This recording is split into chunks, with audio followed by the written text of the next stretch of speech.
So this is the Morso Model F miter chopper. The way this guy works is it has two razor sharp blades that are at 90 degrees to each other. They travel up and down via foot action.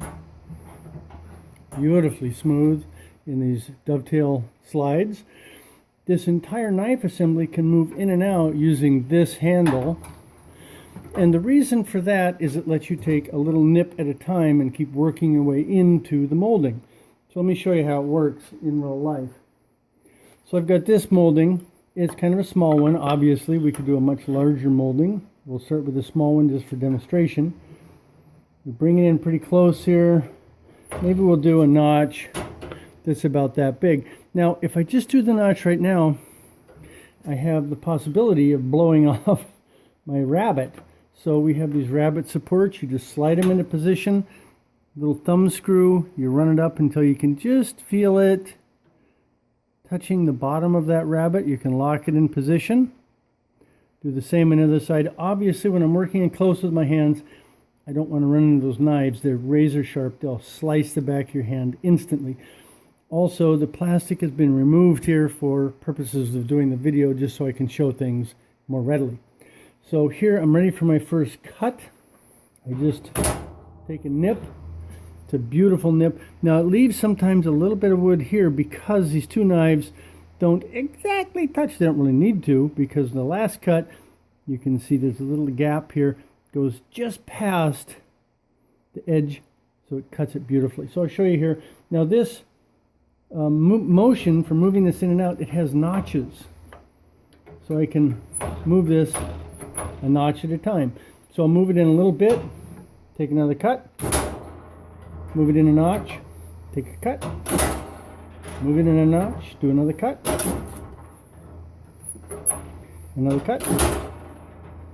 Now as I come here to the end, this isn't quite cut through, so the last notch will leave just the tiniest little bit of wood connecting the two pieces, and then the final notch, it's very, very small movement, and that separates them, leaving a beautiful miter. Now this is,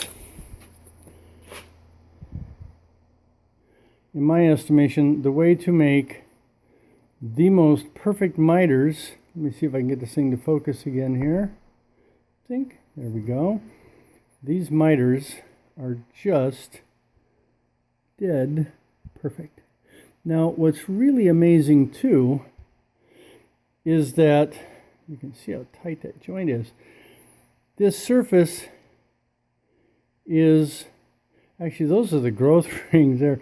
This wood is almost like mirror smooth. It's absolutely incredible.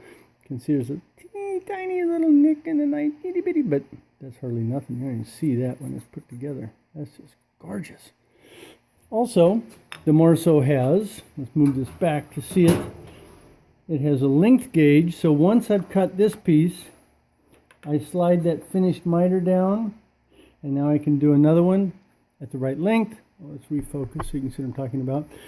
And cut two there, move this down to my next length, cut two there, and I've got a frame with the four sides, 2 and 2 being exactly the same length, with miters that fit up like that. They're just gorgeous.